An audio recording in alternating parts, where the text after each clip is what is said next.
Often procrastination is not actually just laziness. It's either the comfort zone that we're happy with, which is what this means when it comes to brain biology and how the brain is actually wired. Investing into crypto, purchasing property, understanding the stock market, those things don't have a chance to accelerate if you're leaving them because you're sitting in a comfort zone. A couple of years ago, I started to dip my toe into crypto, and in the last 2 years, I started with under $100,000 and I've built that to an almost 7-figure portfolio.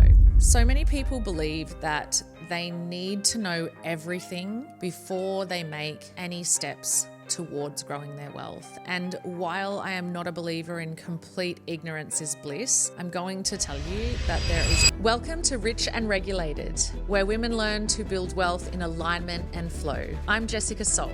For over a decade, I've helped women create the lives of their dreams, and here I'll share how I build wealth, fast-track results, and reveal money truths that will blow your mind. Let's get wealthy. So today's topic is around procrastination, and this is something that is so important for you to understand when it comes with wealth building. And I'm going to talk about the biology of the brain, because often procrastination is not actually just laziness. It's either the comfort zone that we're happy with, which is I'm fine where I'm at, and therefore procrastination is a result of comfort, or it's fear. And these are two of the most common things that people will do when they are looking to grow, but they're not quite sure if they have the capability. They'll either freeze because of comfort, or they'll freeze because they're fearful of that thought of what if I try and then I fail. And look, in my life, I have watched procrastination cost people so much more than they have ever realized. And years later, they come to me saying, I wish I had done what you'd recommended so much sooner. I wish I had made that move earlier. And I know that feeling from past gone by, but I hate to be that person to say, I told you so. But procrastination can literally cost you millions and millions of dollars. Now, there have been seasons in my life where I lacked the ability to make bold moves, and I had this extreme illusion of safety. I thought we were fine, and therefore I didn't push forward. Now, a lot of that thinking I was fine honestly came from conditioning. It came from having this false sense of security. It came from a place like I have always been able to do whatever it takes to earn that extra amount of money needed to get by. But that created this illusion of safety. And at the end of the day, it was me playing small. And I want to talk to you about what this means when it comes to brain biology and how the brain is actually wired. Now, this is why I say procrastination is expensive, because when we look at the brain, our brain is not wired for wealth. It is actually wired for safety. And what I mean by that is that when we're born, we will know how to freeze and we will know how to run when danger comes our way, right?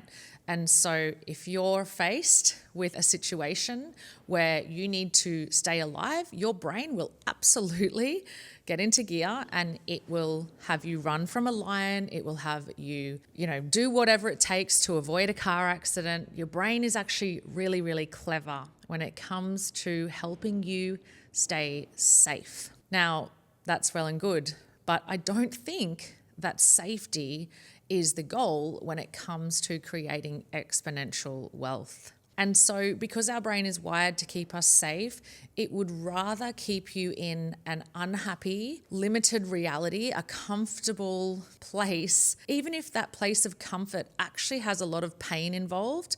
The brain, because it loves you, just wants to keep you safe and familiar rather than moving you towards the unknown. And so when you put this into perspective, when it comes to investing or when it comes to starting a business or making bold moves, what you will find is that your brain may flag those big ideas as danger. And even if you don't know this is actually happening, your subconscious, which is the back part of your brain, will say, better not. It's probably better for you to be safe. And you know what? You're actually fine. It's fine to stand still. It's fine to be mediocre. It's actually okay for you to suffer. As long as you're not suffering too much, there is no need for me to push you out of your comfort zone. And while you're standing still, the cost is compounding behind your back to a place where you could be literally leaving millions and millions on the table for your family in terms of what you can create right now in this market, particularly with what is happening globally on a financial scale. So it's not to put fear into people, but missed opportunities compound. So when you don't make moves when it comes to building a business or investing into crypto, purchasing property, understanding the stock market, those things don't have a chance to accelerate if you're leaving them because you're sitting in a comfort zone. Now, every year you wait, the gap is just going to widen. And I want to put this into perspective and put these numbers in front of you just to give you an idea of one example of how procrastination could cost you a lot of money. So let's talk about Bitcoin, because you guys know that I absolutely love Web3, blockchain, and I love everything to do with autonomy. And you know that's my jam, right? So if you had put $10,000 into Bitcoin just 5 years ago, now 5 years ago, that would have seemed like a big risk, right? Because a lot of people don't have that much knowledge around Web3 at the moment. But if you had put $10,000 into Bitcoin 5 years ago, today that could be worth well over $100,000. And that same $10,000 into a coin like Ethereum, around $30,000 to $40,000. And in the bank, which is the place we are taught our money is safe, that money would be eroded by inflation and it would be losing value every single day. And this is the thing, guys, like these are the hidden costs of procrastination. And what I want you to understand is that your perception of safety is actually stagnation. So to give you some context, it was only around about 2 years ago that I first really started to take my journey into creating wealth in the Web3 space really seriously. And trust me when I tell you, there was so much fear, there was so much uncertainty, and there was so much going on in my mind and around me with the people that I was surrounding myself with that was not in support of taking that risk. But what I had understood at this point in my life was that if I didn't make some moves that felt scary, and if I didn't just start putting one foot in front of the other, I was going to get left behind. And this is something that so many people say to me about crypto is, I'm already too late. I've already been left behind.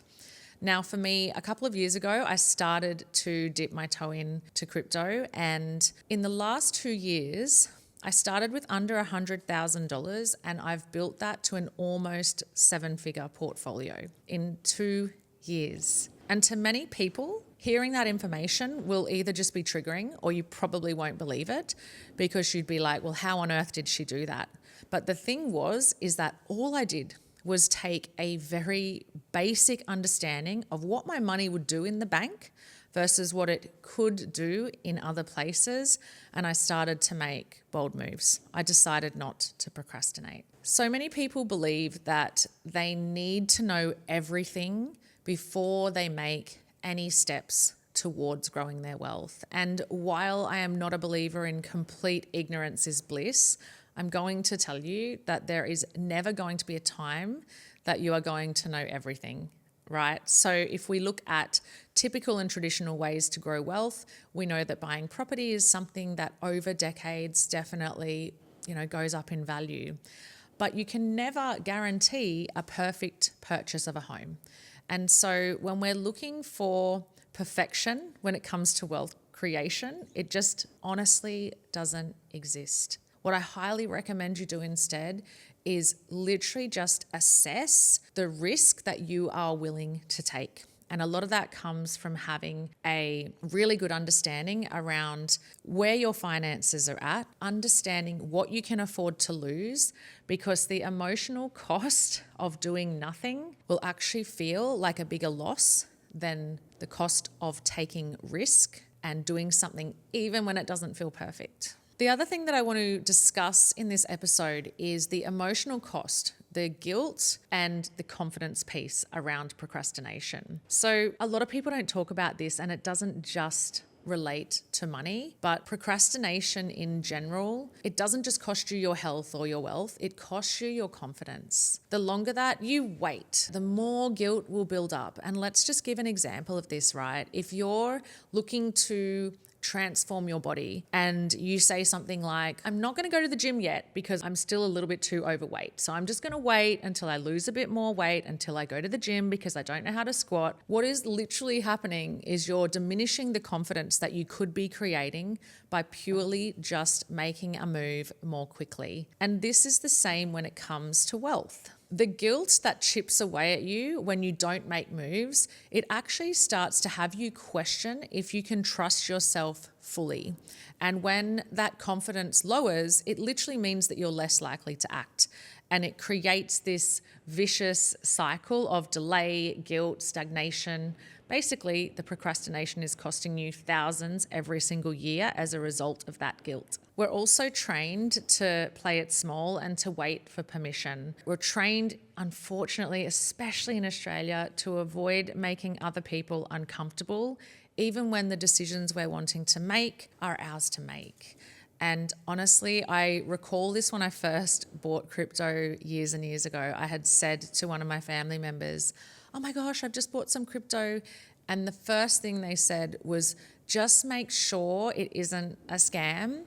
I don't want you to lose out. And then when I reported my first rise in value and my profits, I honestly felt this almost shame and this guilt. I was literally not wanting to celebrate my wins because we're taught to dim down and not be too much to the people around us. And that conditioning is going to keep you in the procrastination loop for years and years and years. Even when you know inside of you that there is a move you need to make, even when you can feel it in your gut that you need to do something differently, the playing it small and the playing it safe is something that will shrink you, and ultimately it will shrink the freedom that is on the other side of making a move. So a lot of people often say to me, how are you so confident in this space? How did you learn this? Did you have a coach? What made you so confident when it came to this? And the truth is, the confidence came from having my back up against a wall and from feeling like I had no other choice but to be bold, because when I went through hard times and when I started to look at where I was at the age of 36 and facing near bankruptcy, I actually didn't have any time to build confidence. I literally had to take action and make things happen for me. I had literally no choice. I've already done the gym thing. And at the end of the day, you build strength mentally and physically by doing the reps, and your wealth works exactly the same. Every single rep, every small move will build your confidence, and competence builds confidence. Confidence builds more courage, and it's this beautiful supportive loop that will have you move into a place of momentum really, really quickly. So the truth of the matter is, there is absolutely no point in waiting until you feel ready. What I would highly encourage you to do is, instead of waiting to feel ready, ask yourself how much more pain you're going to tolerate before you make a move. So when I say that the cost of procrastination could cost you millions of dollars, I am probably not really underestimating, and I'm definitely not being dramatic. I'm being so freaking real with you, because inflation isn't waiting. Missed opportunities are just going to compound. Guilt will compound. And the thing is that the people who are building extraordinary wealth right now, I can tell you with 100% conviction that they are not the ones who are sitting there feeling super comfortable. They're not the ones who are feeling super ready. They're the ones who make moves without hesitation, even when they feel uncomfortable.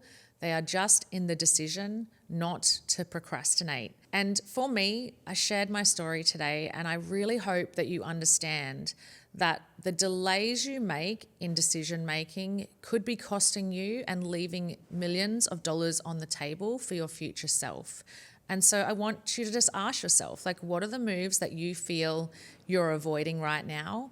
And why are you avoiding them? Is it because you're simply uneducated? Is it because you feel it's out of your depth? Is it because you don't have the right support systems? Because all of those things are really easy to find, and it would be highly recommended that instead of sitting in that stagnation, you just make the moves, do them messy, and figure it out as you go along.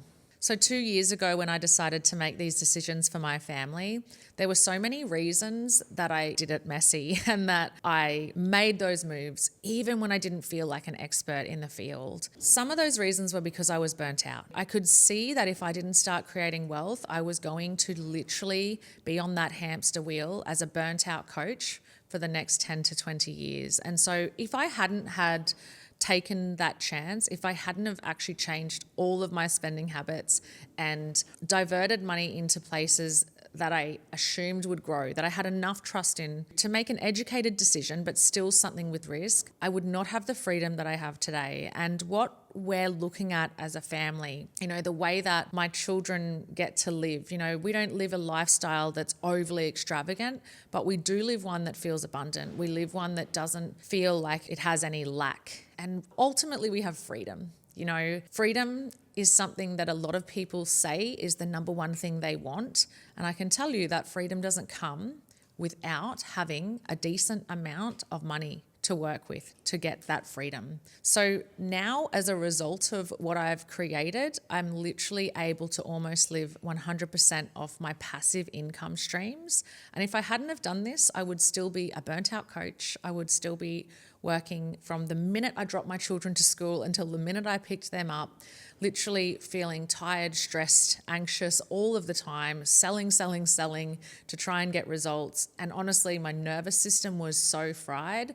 I think I'd probably also be sick in one way or another. There would have been a big detriment to my health had I not actually decided to make those changes for my family. If you've gotten value from today's episode, make sure you subscribe and leave a 5-star review. And if you're ready for more support in building regulated wealth strategies, check out the link in the show notes. Have a beautiful day.